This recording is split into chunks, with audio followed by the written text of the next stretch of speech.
gjithëve. Mirë se keni ardhur në Ridibet, kampionatin kombëtar të debatit, i cili për të 9 vit radhës i zbatohet nga organizata Liburneti. Në këtë edicion të 9 kemi mbështetës Agjencinë Kombëtare të Rinisë dhe AMSHC, të cilët fal kontributet të tyre bëjnë të mundur zhvillimin e kampionatit, por edhe shumë programe apo projekte të tjera që kanë të bëjnë me rinin. Njëri prej tyre është dhe ky që do ndjekim sot. Jemi në Pogradec dhe do të zhvillojmë debatin midis shkollës Gjergj Pekmesi nga Pogradeci dhe Alit Bërzeshta nga Rrenjasi. Ndaj duaj një duartërkitje për të dyja skuadrat. Edhe pse do donim të shihnim edhe djem tek skuadrat respektive, nuk ka problem. Dikush nga vajzat na tha që duam të tregojmë forcën e gruas, kështu që është shumë e rëndësishme edhe kjo pjesë.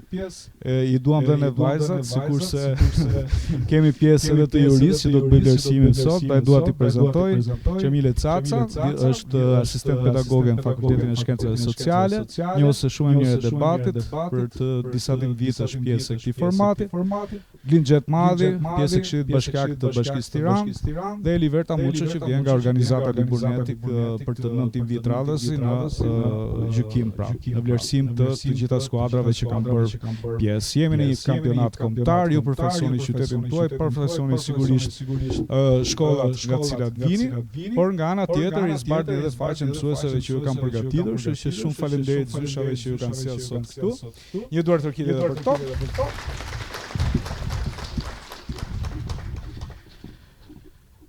Në këtë debat të sotëm ne do të trajtojmë një temë e cila ka të bëjë pikërisht me inteligjencën artificiale, ku më mirë se sa ju të rinjt e zbatoni ose e përdorni inteligjencën artificiale, por ajo çfarë do të diskutojmë sot është pikërisht a është ky një instrument i rëndësishëm në jetën tonë të përditshme. Do të zbulojmë tani edhe qëndrimet që do të mbajnë të dyja skuadrat, kundër apo pro, ndaj te klubi i vogël do të ftoj Alit Bërzeshtë, meqense ka ardhur nga larg, të bëjë zgjedhje në këtë debat të parë, dhe në debatin e dytë do të ketë drejtë zgjedhje shkolla nga Pogradeci. Mund të procedojmë? Po, tjetër.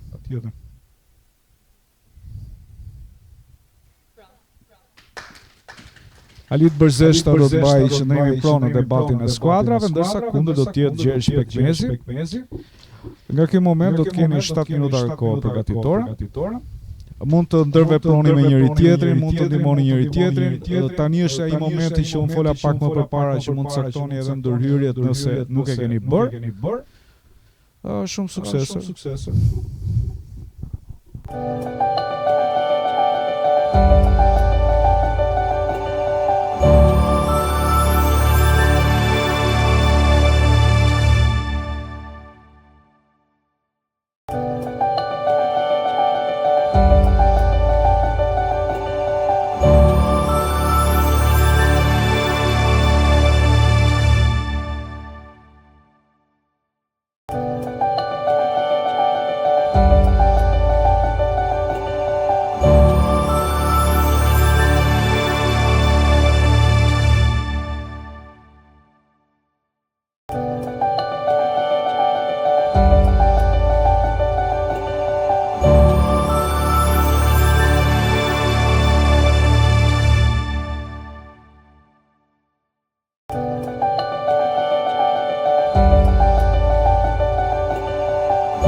Përshëndetje, quhem Wendy Allushin, nxënëse në gjimnazin Halid Përzeshta. Në një botë shumë të komplikuar, ne dimë shumë mirë që çelësi i suksesit është pikërisht komunikimi dhe bashkëpunimi që kemi ndërmjet njëri tjetrit. Ndaj unë sot do të ndaloja tek inteligjenca artificiale, e cila nuk është thjesht një teknologji moderne, por është një mjet i cili ka thyer barriera gjuhësore për të bashkuar kështu të gjithë njerëz të kulturave të ndryshme, në mënyrë që edhe të integrohen për sa i përket reformave sociale apo dhe atyre globale. Sot do të mbroj argumente se AI, inteligjenca artificiale, është mjeti kryesor për përmirësimin e komunikimit ndërgjuhësor dhe gjithashtu integrimin global. Sot në Shqipëri shumë studentë shqiptar mund të marrin pjesë në kurse online në universitetet e huaja, të cilat pa problem mund të bëhen pjesë dhe mund të bëhen të kuptueshme nëpërmjet përkthimit automatik. Gjithashtu një problem që ka shoqëruar gjatë gjithë kohës shqiptarët ka qenë emigrimi për shkak të komunikimeve të ndryshme. Sot çdo gjë bëhet shumë e thjeshtë vetëm përmes komunikimit online, duke komunikuar kështu me institucionet shtetërore dhe komunitetet përkatëse. Ndaj sot ne qëndrojmë që teknologjia nuk është thjesht inteligjenca artificiale, nuk është thjesht teknologji moderne, por një mjet i cili po na afron akoma më shumë me botë.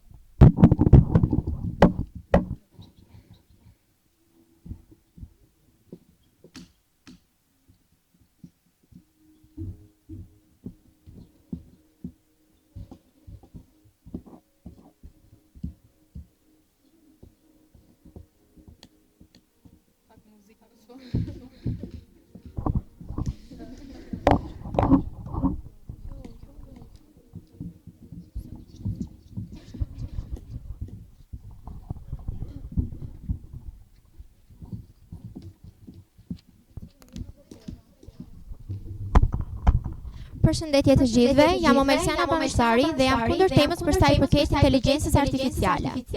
Jam dakord me mendimin e vajzës, por domethënë dua të prekem shumë tek pjesa për studentët. Kjo pasi ka ulur kreativitetin dhe na ka bërë të varur. Dhe është shumë e dukshme në arsim. Ka arritur dembelizmin, pra nxënësit të marrin informacione të gatshme dhe nuk është nevoja që të lundrojnë shumë në internet ose të kërkojnë materiale nëpër libra, por mund të gjejmë ato të gatshme edhe me një mesazh dhe i kemi domethënë. Gjithashtu dua të shtoj se sipas studimeve të kryera nëpër shkolla, numri i nxënësve 1 deri në 10 tregojnë se ata e kryejnë detyrat me ndihmën e inteligjencës artificiale dhe nuk i kuptojnë ato. Gjithashtu për faktin se jo çdo person di ta përdorë inteligjencën artificiale dhe nuk i kanë të gjithë mundësitë që të kenë mjete teknologjike dhe ta përdorin ato. Faleminderit.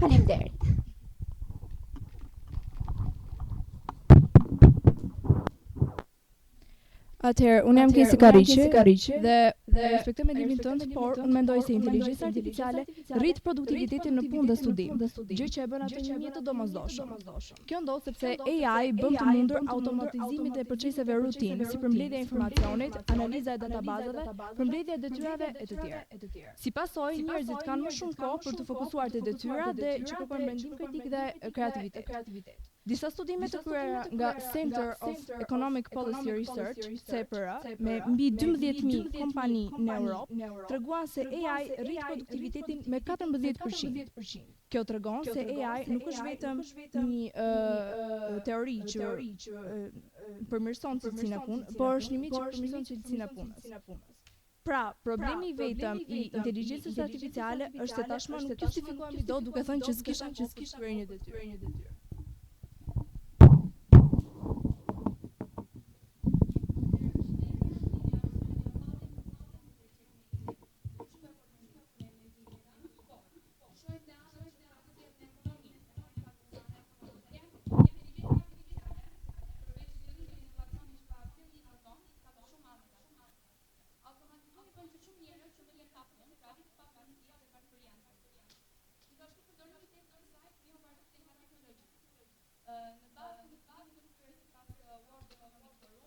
Shumë nga puna mund të bëhen për shkak të inteligjencës artificiale.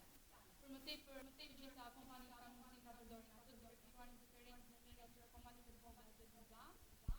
Pra ka anë të saj mira, por nëse nuk përdoret me kujdes ajo mund të jetë një kaos. Përshëndetje, quhem Mirsa Balla, vi nga Gjimnazi Halit Berseshta, e respektoj mendimin tënd, por më duhet ta kundërshtoj. Inteligjenca artificiale rrit inovacionin dhe konkurrenshmërinë ekonomike.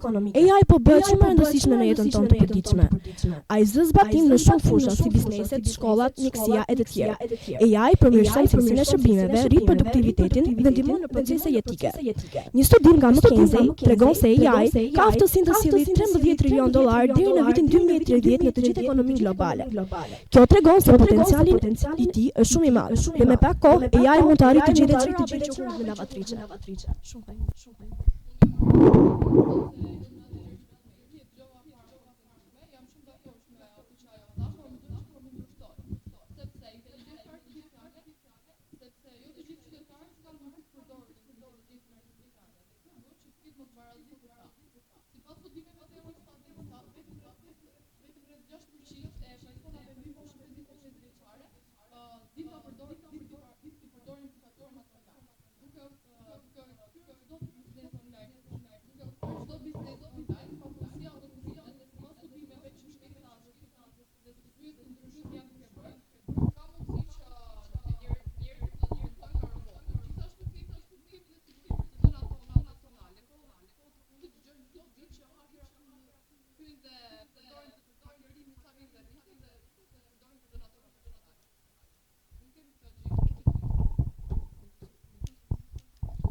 Unë jam Erta Dikot, nga shkolla, nga gjimnazi Përrenjës.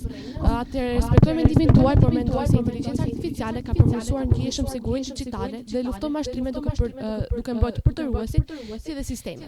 Ndryshe nga metoda tradicionale, të cilat përdorin rregulla fikse, AI analizon miliona të dhëna në sekonda dhe dallon modele të dyshimta që njeriu nuk I kapton. Ajo ka njëherë tranzicione të pazakonta në karta bankare, bllokon email e phishing, si edhe arrin të identifikojë si janë normale që mund të ndodhin në internet duke e sjellë në dëme reale. Sipas European Central Bank dhe IBM Securities, thuajse sistemi që përdorin inteligjencë artificiale arrin të largojnë mashtrimet dhe të rritin produktivitetin me 90% dhe gjithashtu arrin të reduktojnë sulmet kibernetike me 24%. Gjithashtu dhe për sa I përket cyber security, raporton se duke përdorur AI, sulmet kibernetike humbin $10.5 trilion në vit, gjë që vazhdon të rritet vit për vit, duke bërë AI një mjet të domosdoshëm për mbrojtje. Përshëndetje, unë jam Orgesa Shkulasa, të falenderoj për argumentin tënd, por duhet të të kundërshtoj. Një thënie nga Elon Musk thotë se inteligjenca artificiale është shumë më e rrezikshme se armët bërthamore. Kjo thënie lidhet me kutinë e zezë dhe mungesën e llogaridhënies, të cilat e bëjnë inteligjencën artificiale shumë të rrezikshme për njerëzimin. Sipas një studimi global të kryer nga IT Pro, u vru re se rreth 93% e organizatave përdorin inteligjencë artificiale, por vetëm 7% kanë integruar një kornizë të plotë të kontrollit dhe llogaridhënies. Kjo konkret në Shqipëri është Diella, e cila së fundmi ministre e inteligjencës artificiale në Shqipëri. Ne dimë rezultatet e vendimeve të saj, por nuk dimë rrugën se si janë marrë këto vendime, sepse ka mungesë shpjegimi. Ndaj, pyetja ime për palën pro është, si mund të garantojnë drejtësinë e vendimeve të inteligjencës artificiale kur ajo vetë kërkon shpjegime për këto vendime dhe kush merr përgjegjësi për vendimet e gabuara? Atëherë përshëndetje, unë jam Erla Hyse nga Gjimnazin Përrenjës. Dhe ne jemi pro për inteligjencën artificiale sepse ne shikojmë që në ditët e sotme ka rritur përfshirjen të personave me arsyet kufizuara, duke kthyer kështu të gjitha barrierat fizike që mund të izolojnë këta persona në përdorimin e teknologjisë. Ndryshe nga inteligjencat e tjera, inteligjenca artificiale është inteligjencë e cila ka aftësi që të përshtatet me mjaft shumë lehtësi. Kjo sepse ajo mund të kthejë një informacion nga një format në një format tjetër pa patur nevojë për një kohë të madhe. Pra, mund ta kthejë audio në tekst apo dhe tekstin në audio. Dhe pikërisht ajo kjo ka bërë atë më të lehtë dhe ka bërë që të lejojë që këta persona të ndërveprojnë mjedisin siç ndërveprojnë edhe personat e tjerë dhe të mos kenë nevojë që të marrin ndihmë nga një person tjetër që mund t'i kushtojë ata. Kur flas për persona me aftësi të kufizuara, kam në mendje personat të cilët kanë aftësi të kufizuara në shikim dhe në dëgjim. Dhe pikërisht një aplikacion i Microsoft Seeing AI është duke përdorur pikërisht teknologjinë dhe inteligjencën artificiale. Kjo sepse ai është duke kthyer përshkrime vizuale në audio që po ndihmon shumë këta persona që të bëjnë 20 milionë detyra në mënyrë të pavarur. Faleminderit.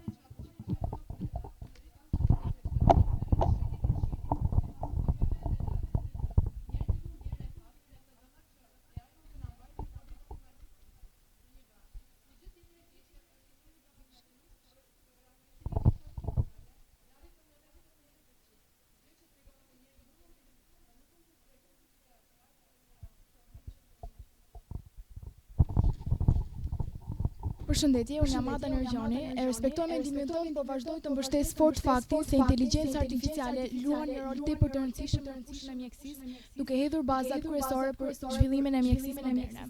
Atëherë, që të punojë një varn apo një ilaç kërkohen shumë kërkime mjekësore, kimike dhe biologjike, gjithashtu kërkohet shumë kohë dhe shumë shpenzim financiar. Kurse inteligjenca artificiale ka gjetur një zgjidhje shumë efikase. Pse? Sepse ajo ka aftësi të analizojë një masë të madhe të dhënash për një kohë shumë të shkurtër, në këtë rast duke reduktuar dhe shpenzimet financiare. Marrë nga revista Health Problem e vitit 2020 gjatë periudhës së pandemisë COVID-19, është përdorur pikërisht inteligjenca artificiale për të gjetur vaksinën parandaluese kundër virusit, e cila ka ndihmuar gjithashtu në krijimin e një vaksine në kohë rekord, duke analizuar qindra mijëra të dhëna kimike dhe duke krijuar një modul vaksine parandaluese kundër virusit, gjë që metoda tradicionale nuk do ta kishte arritur kurrë në të njëjtën shpejtësi.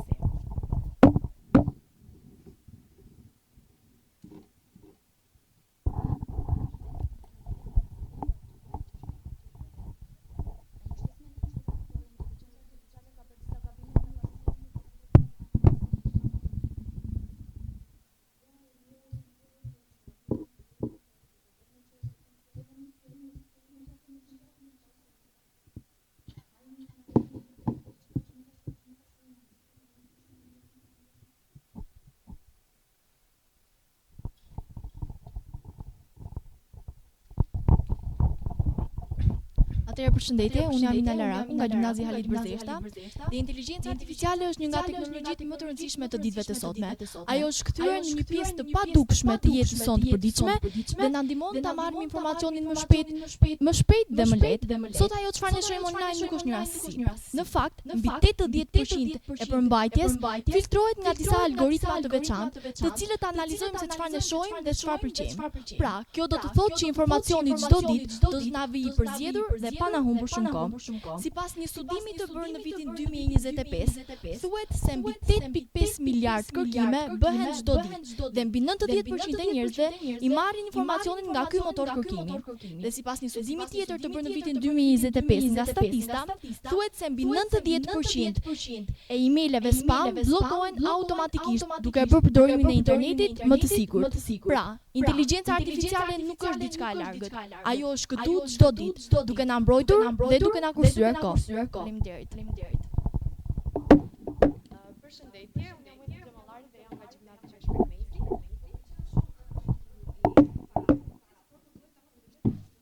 Të gjithë përdimë që inteligjenca artificiale është bërë që një e një shumë e rëndësishme në vendimare. Por kjo nuk do të thotë që pas studimit të kryer gjatë viteve 2016 deri në 2019 është treguar se inteligjenca artificiale njerëzit e gjëri konsiderohen njerëz me ndryshme jashtë. Gjithashtu kompania Amazon përdor inteligjencën artificiale për të bërë por kjo nuk bëhet në mënyrë të drejtë, pasi inteligjenca artificiale sipas një mendimi që ishte ajo kandidati më i shkurtër të çmuar te Amazon.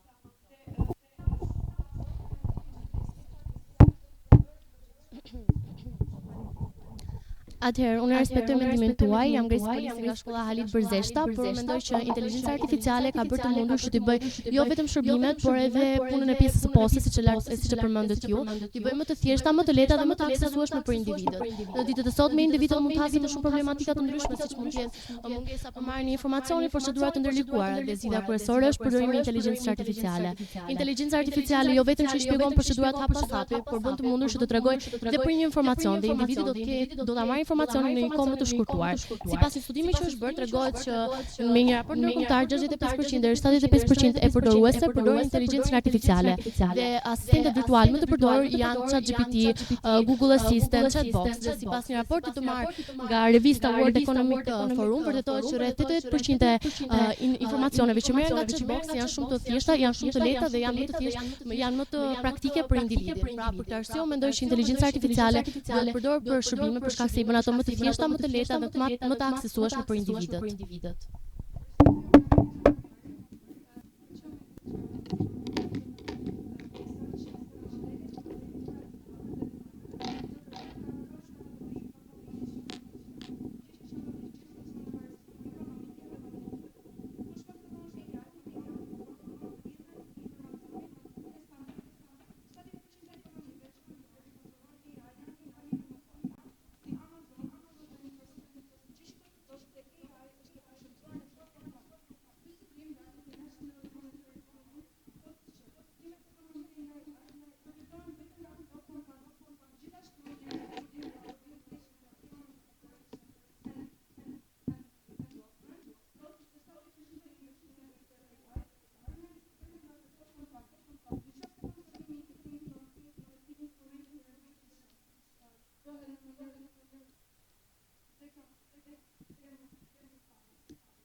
Të vetmit njerëz që kanë pushtet në demokraci janë politikanët.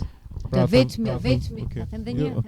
vetmit njerëz që kanë pushtet në demokraci janë politikanët. Pra të vetmit njerëz që kanë pushtet në demokraci janë politikanët. E shtuat temën? Vajza, e shtuat temën? Okej. Nga ky moment keni 7 minuta kohë.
Atëherë tema të vetmit njerëz që kanë pushtet në demokraci janë politikanë. Atëherë, unë jam pro kësaj teme për disa arsye. Në një shoqëri ku besimi në politikë është shumë i brisht, dhe gjithçka rrotullohet rreth politikës, ajo merr vëmendje të papërfillshme. Të gjithë politikanët që janë në pushtet janë zgjedhur nga vota e lirë e qytetarit, pra qytetarët kanë zgjedhur të besojnë atyre. Qytetarët janë të lirë të shprehin mendimin e tyre dhe politikanët në asnjë moment nuk i kanë kundërshtuar apo kanë vënë në dyshim. Pra, para ligjit dhe politikanët dhe njerëzit e thjeshtë janë të njëjtë. Diella u krijuan nga politikanët pa marrë vendimin e qytetarëve dhe kjo sjolli një risi në vendin tonë. Pra dalim në përfundimin që duhet na udhëheqin njerëz që dinë të udhëheqin vendin, kanë aftësi, udhëheqësi dhe janë e provë të drejtë për vendin tonë. Pas tërëzimit të sistemit komunist në vendin tonë u vë demokracia dhe kjo ka sjellë një zhvillim të madh në vendin tonë.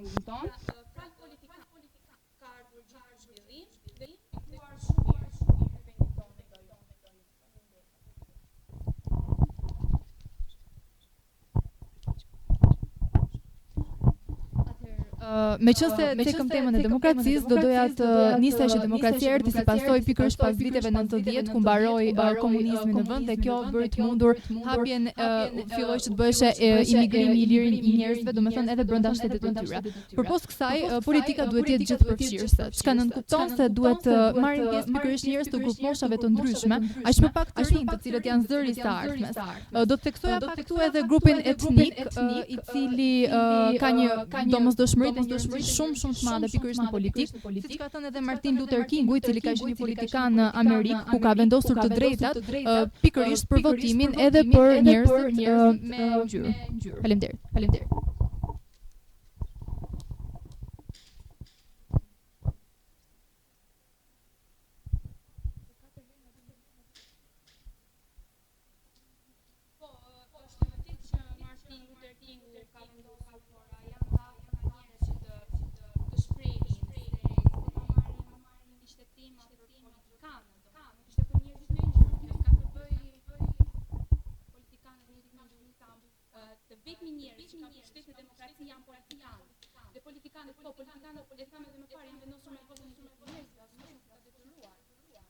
Janë të barabartë para ligjit.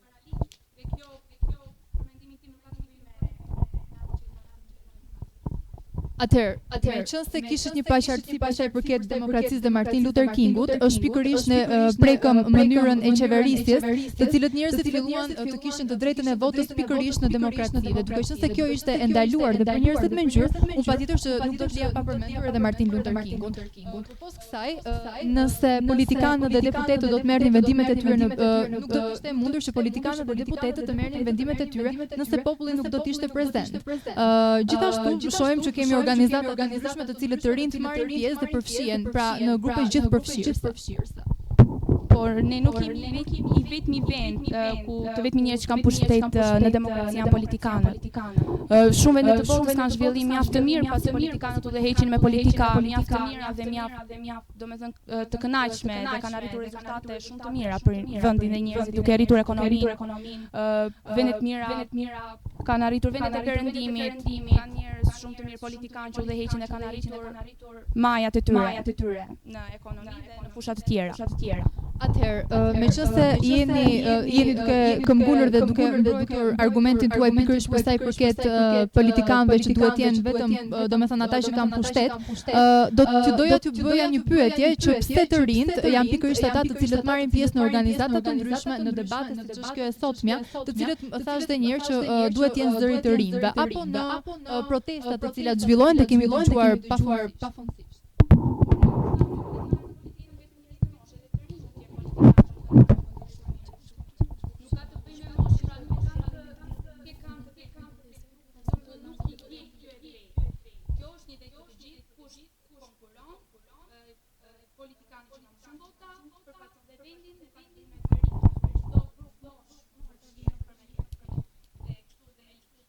Atëherë, Ne kemi dëgjuar dhe kemi parë në lajme, në intervista të ndryshme të cilat krijojnë pikërisht këto fushata që janë të posaçme për të rinj, që të rinjt të jenë zëri së ardhmes dhe të japin mendimin e tyre. Për shembull, në gjimnazin tim, pothuajse 30% e nxënësve marrin pjesë pikërisht në këto organizata të cilat kanë të bëjnë me zërin e të rinjve. Një ndërto është Këshilli Rinor, i cili unë marr pjesë dhe jam domethënë informuar për sa i përket informacioneve të cilat jepen mbi të rinj dhe të drejtat e tyre.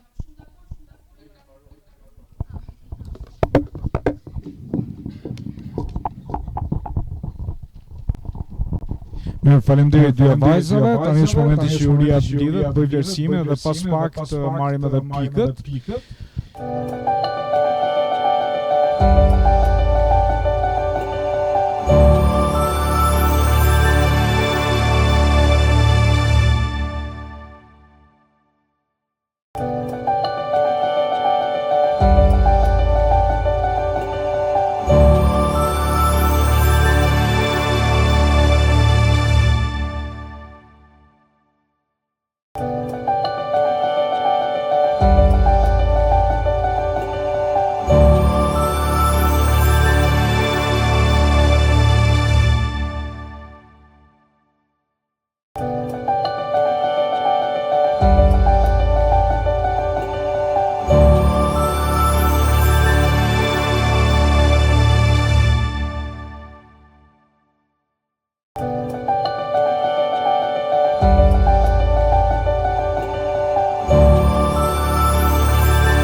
juris për bërë disa komente apo dhe këshilla, sugjerime në mënyrë që ju të përmirësoheni pse jo në vijim. Ndaj fjala është për ju. Përshëndetje, si fillim, ju uroj suksese të dy shkollave. Tani t'janis me përgëzimet për pjesën e përgatitjes, për pjesën e materialeve që ju keni punuar, por kemi edhe disa kritika normalisht duke parë pjesën e mënyrës elokuente që ju shprehet të dyja shkolla. Po e nis me Gjergj Pekmezi, që shkolla e Pogradecit, mungonte komunikimin në grup, që është e drejta. Besoj që e kuptuat edhe vetë, ishte një metodik mekanike, gjë që nuk e di nëse e keni parë dhe keni bërë edhe pjesën e trajnimit për sa i përket përgatitjes së debatit, duhet të ishit pak më të fiksuar, duhet të na sillet më shumë fakte, më shumë të dhëna, duhet të ishit më elokuent në pjesën e mendimit, në pjesën e sinkronizimit me njëri tjetrin. Shpeshherë ngatroheshin dhe i tërhiqnin vëmendjen në momentin që fliste dikush tjetër, domethënë pjesa e bashkëpunimit me grup mungonte, gjë që është një ndër rregullat kryesore, debati i parë, diskutimi i parë. Po e nis me shkollën Halit Berzita. Mund të them që ishte përgatitje goxha e mirë, e kishit informacionin të punuar mirë. Thjesht ishte një metodik mekanike, gjë që duhet, për shembull njëra nga vajzat që është ulur e treta, bëri një pyetje dhe ju nuk u kundërpërgjigjet, por u stepët pak apo jo. Gjithsesi ju përgëzoj sepse shifrat i përdoret edhe pse do t'ju bëj një kritikë tjetër për sa i përket mënyrës së përdorimit të argumentit. Disa nga vajzat e përdorin mjekësia 2 herë si argument, pavarësisht se në fusha të ndryshme, por në fushën e mjekësisë pjesën e të dhënave ishin të njëjta. Për vajzën në fund, sepse më bëri përshtypje, kishte një linjë logjike shumë të mirë, ishte shumë elokuente, thjesht. Kjo është për mirë merr si këshill për të përmirësuar, mos nxitohej shpejt. Domethënë kishte shumë informacion, ishte shumë mirë në pjesën e përgjigjes, thjesht nga shpejtësia edhe ngatrohesh. Kështu që pas të humbaj vetbesimit, kapin emocione. Kështu që më ngadalë dhe të jesh sa më saktë. Do ndalem po prap tek pjesa e vetbesimit, këtë merri një si këshill për të dyja shkollat. Në momentin që diskutojmë, qoftë në këtë format, por edhe në formatet e tjera, ose në komunikimin që mund të bëni në orë që bëni edhe në gjimnazet tuaja, por edhe përgatitjet për universitetet, duhet keni parasysh diçka, jeni të saktë në gjërat që ju thoni. Ju mungon të informacioni, ju ishit goxha të lexuar, por ju nuk arritët dot ta interpretonit. Po ashtu edhe në disa pika edhe shkolla juaj. Pra duhet patjetër që ato informacione që ju keni ta paraqisni jeni me vetbesimin maksimal për ato që ju doni të interpretoni. Për sa i përket liderave, do ndalem do të them edhe dy fjalë te pjesa e liderave, ishit mirë, edhe pse e pashë kishte një keq kuptim për sa i përket pjesës minutazhit, që menduar që do flisin vetëm një herë, ndërkohë që ishte 4 dhe besoj që në pyetjet e para të formatit që bët u shpjegua kjo gjë, por gjithsesi ju mungonte pa komunikimi. Në momentin që je përballë kundërshtares në këtë rast, duhet ta shohësh edhe në sy, sepse duke e parë tjetrin në sy dhe duke u shmangur pak me informacionin që ti kisha, të bën më shumë me vetbesim. Dolet pak nga tema, e vërtet. U munduat që të qëndronit deri diku, por u larguat pak nga pjesa e temës që ju u dha. Si ishte pjesa e vendimarrjes së politikanëve, janë politikanët vendimarrës në demokraci. Domethënë, duhet citoni disa pika që po mund të jenë vendimarrës për 1-2 arsye, për sa i përket reformave, ligjeve dhe gjithave radhë, dhe jo nuk janë vendimarrës për shkak se duhet këtë pjesën e gjithë përfshirjes, jemi ne qytetarë që vendosim, jo vetëm target grupit të rinjve, por edhe qytetarët. Kto për të përgatitur edhe në vijim, mos i merrni vetëm si kritika të dëmshme, por janë kritika të vlefshme, sepse në fazat e tjera pastaj duhet një përgatitje akoma dhe më e fortë për sa i përket mënyrës dhe argumentimit që ju do jepni. Më lejoni t'ju përgëzoj sepse nga pjesa logjike dhe elokuente normalisht nuk ju mungon. Ishit goxha mirë të dyja shkollat. Ju uroj suksese. Faleminderit edhe zyshave për punën që kanë bërë me të rinë, por kaloj fjalën kolegit. Mirë, ç'është vërteta më debati parë më pëlqeu shumë. Më duk debat i këndshëm. Edhe që un kam shkruar edhe statistika edhe referenca edhe shprehje që përdoren fakt nga ekipi Prenjasit. Batuta te sistemi pikëzimit ne japim pikë posaçërisht për humorin, pra për shprehje për batuta. Do duhet ishte bërë një çik punë më e mirë në grup, është ajo që tha Amili, edhe është e vërtetë që debati i grupit ka nevojë që të kombinohet nga një debatues te tjetri, edhe vetë linja logjike e asaj ç'a duhet thoni.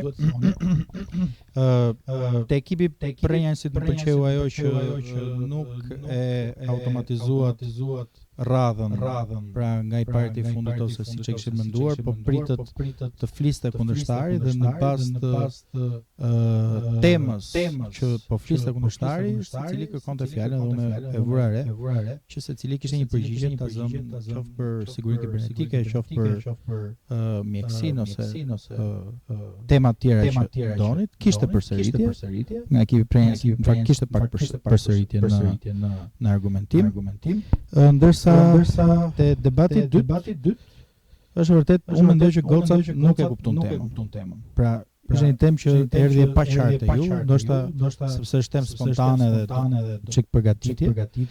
Po nuk u kuptua tema dhe mua më erdhi totalisht e paqartë, po kuptoja çfarë përftoi sensin e kësaj. Të vetmit njerëz që kanë pushtet në demokraci janë politikanë. Kjo është dhe e pro ose kundër. Pra marrim sistemin demokratik edhe vendion, demokratik. Dhe kemi rolin e politikanit. Dhe pyetja është, a kanë vetëm politikanët pushtetin në demokraci? Si qëndron e vërteta? Në fakt një sistem duar demokratik nuk janë vetëm politikanët që kanë pushtetin. Është sistemi gjyqësor që ka është media që ka pushtetin e vet. Është ajo që përgati pak këshilli rinor, debatet, pra shoqëria civile, organizime. Arje pushtetesh. Janë zgjedhjet, janë qytetarët të parë që duhet bëjnë zgjedhjet. Po nga ana tjetër kjo është për qëndrimin kundër. Kanë vetëm qëndrimin pro. Pastaj nuk është gjithmonë demokracia ideale. Ka demokraci që nuk funksionon siç duhet. Pra ka demokraci ku qytetarët mund të manipulohen gjatë zgjedhjeve tyre. Sigurisht që manipulimi i qytetarëve vjen nga ata që kanë pushtetin, rrjedhimisht nga politikanë. Pra duhet luani në këtë rol dhe këtë funksion. Po u duk pak e paqartë, nuk ka asgjë të keqe, sigurisht është një temë spontane, po kjo është një këshill që e para juve të zgjoj kuriozitetin për tema të caktuara, qoftë për demokracinë, qoftë për politikanët, qoftë për pushtetin. Por e dyta, edhe që ju në debatet të ardhshme, në faza të tjera ose kudon jetë, të bën një kuptim më të thellë të temës. Kudo qoftë. Kjo gjëja. Ju thash, debati i parë më pëlqeu zakonisht shumë, më duk debat kompakt, shumë i mirë me të dyja ekipet, edhe shumë suksese, shumë jeni shumë të mirë.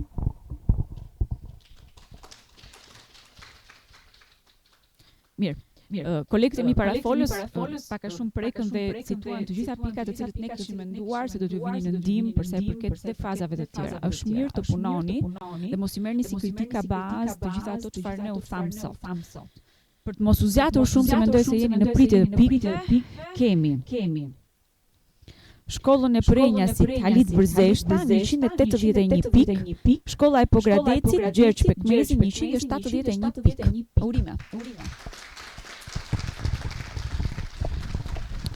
Mirë, faleminderit të dy skuadrave. Rezultati e thash dhe pak më përpara që nuk kemi akoma të eliminuar apo cilat do të jenë skuadrat që kalojnë fazën tjetër. Ne do të jemi në Kukës, pastaj në Shkodër, Lezhë, e derisa të përfundojnë debatet e fazës rajonale për të përcaktuar pse se cilat do të jenë 16 skuadrat që kalojnë në fazën eliminatore. Dua padyshim që të falenderoj edhe një herë mësuesit që u kanë sjell. Ajo çfarë është qëllimi i këtij projekti edhe i këtij programi nuk është e thash në fillim pjesëmarrja, është mendimi kritik është ajo se si ju duhet t'i mendoni gjërat dhe se si ju duhet t'i jepni zgjidhje çdo lloj situate në të cilën ju përballeni në përditshmëri. Domethënë ky është qëllimi i çfarë ne duam ne. Nëse flasim Grinxheti e zbërtheu shumë bukur temën për cilën ne folëm pak më parë. Tek debati i dytë nuk pam pothuajse asgjë. Ishte një debat që faktikisht që doj, po të themi, nuk solli atë çfarë ne kërkonim, mbaroi shumë shpejt, çuditërisht ishin 4 ndërhyrje nga 2 minuta. Do të thonë ishte thjesht një ndarje opinione, shumë mendoj se është drejt kjo apo mendoj se është e gabuar kjo, po asgjë konkrete. Pse themi që statistikat apo studimet apo rastet konkrete vlen, sepse ato përforcojnë pikërisht mendimin që ne kemi për një tematik të caktuar. Kështu që mendojeni domethënë të prizëm, mos mendoni thjesht, okay, na ra kjo tema dhe do bëjmë debat, por debati shumë i rëndësishëm, është shumë i thellë, duhet ju nxjisi ju të zgjoj edhe më tepër. Po. Është e rëndësishme grupi, domethënë se nëse te debati i parë doli shumë mirë grupi, të dyja grupet, te debati i dytë doli dobët grupi përsëri, pavarësisht se lideri ishte përfaqësues. Pra se ju ulët bashkë në sensin që është përsëri e grupit, domethënë sigurisht lideri përfaqëson, po në sensin që ose shihni debatin e dy që doli dobët në nivel individi, me idenë që kur jeni mirë grup dhe keni informacion dhe uleni me njëri tjetrin, ndajnë debat shumë mirë siç ishte debati i parë. Për gëzime dhe fort. Mirë, pafshim një tjetër.